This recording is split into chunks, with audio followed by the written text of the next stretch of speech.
सबसे पहले तो आप यह जान लीजिए कि हमारे शरीर में कुल 114 चक्र उपस्थित हैं। लेकिन मुख्य रूप से 7 चक्रों को ही प्रमुखता दी गई है, जिनके नाम हैं मूलाधार चक्र, सहस्रार चक्र, अजना चक्र, अनाहत चक्र, मणिपुर चक्र, विशुद्ध चक्र तथा स्वाधिष्ठान चक्र। साधको आज उन्हीं में से एक चक्र स्वाधिष्ठान चक्र, जो मानवी शरीर का दूसरा प्राथमिक चक्र है, उसी पर बात करने वाले हैं। और अगर आप मानव शरीर का पहला जो मूलाधार चक्र है उसके बारे में जानना चाहते हैं तो हमारे ज्ञान चैनल पर जाकर देख सकते हैं। साधको स्वाधिष्ठान चक्र, जो मूलाधार चक्र से थोड़ा ऊपर और नाभि से नीचे स्थित है और इसे निचले पेट का केंद्र भी कहा जाता है, यह हमारे विकास के एक दूसरे स्तर का संकेतक है। यह अवचेतन मन का वह स्थान है जहां हमारे अस्तित्व के प्रारंभ में गर्भ से सभी जीवन अनुभव और परछाइयां संग्रहित रहती हैं। बता दें कि स्वाधिष्ठान चक्र का तत्व जल है और इसका रंग नारंगी है। ऐसा माना जाता है कि इस चक्र के जागृत होने पर सभी प्रकार की शारीरिक समस्या समाप्त हो जाती है। शरीर में कोई भी विकार जल तत्व के ठीक न होने से उभरता है और ऐसे में इस चक्र के जागृत होने से जल तत्व का संपूर्ण ज्ञान भी मिलता है और इससे आपके समस्त प्रकार के शारीरिक समस्याओं का नाश होता है।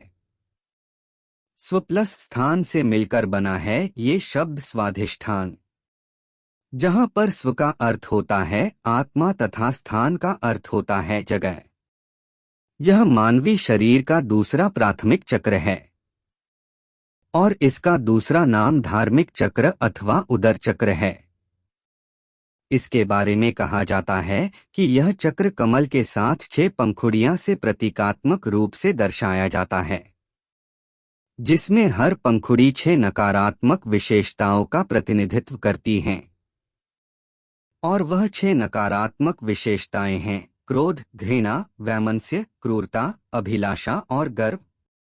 यह कमल 6 पंखुड़ियों वाला और 6 योग नाड़ियों का मिलन स्थान है। यहाँ 6 ध्वनियां वम, धन, मन, यन, रन, लन निकलती रहती हैं। सिर्फ इतना ही नहीं बल्कि आपको यह भी जान लेना चाहिए कि इस चक्र का प्रभाव प्रजनन, कुटुंब, कल्पना आदि से है। साधको इस बात को हम सभी जानते हैं कि मनुष्य के शरीर का 3/4 भाग जल है। मन मनुष्य की भावनाओं के वेग को प्रभावित करता है।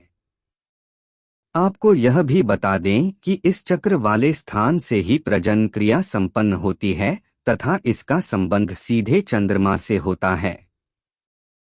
जो भी साधक ध्यान लगाता है यह चक्र उसका आध्यात्मिक सहायक शक्तियों की तरफ मन लगा के रखने में सहायता करता है। स्वाधिष्ठान चक्र की जागृति स्पष्टता और व्यक्तित्व में विकास लाती है। जिसका धार्मिक चक्र असामान्य रूप से निष्क्रिय है वह भावनात्मक रूप से अस्थिर तथा अधिक संवेदनशील होगा। वे अपराधी तथा शर्म की भावना से भरपूर होंगे और खुद को सांसारिक सुखों से त्याग देंगे।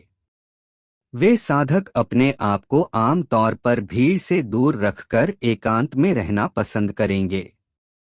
संतुलित दूसरे चक्र वाले साधक रचनात्मक तथा भाववाहक और खुशी को अपने जीवन में लाने में निश्चित होते हैं।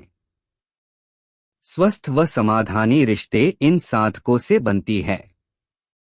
व्यक्ति जिनमें ईमानदारी तथा नैतिकता होती है और जिनको रिश्तों का मूल्य होता है उनका स्वाधिष्ठान चक्र संतुलित होता है। साधको स्वाधिष्ठान चक्र का प्रतीक पशु मगरमच्छ है। यह सुस्ती, भावहीनता और खतरे का प्रतीक है जो इस चक्र में छिपे हैं। इस बात को बहुत ही गहराई से समझना चाहिए कि जल बेहद ही कोमल और लचीला होता है, किंतु यह जब नियंत्रण से बाहर हो जाता है तो भयंकर शक्तिशाली भी है।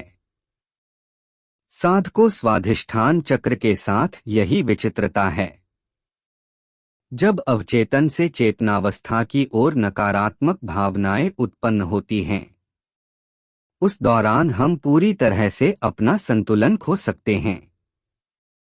जब साधक के अंदर यह चक्र जागृत हो जाता है तो उस दौरान साधक की दशा बदल जाती है।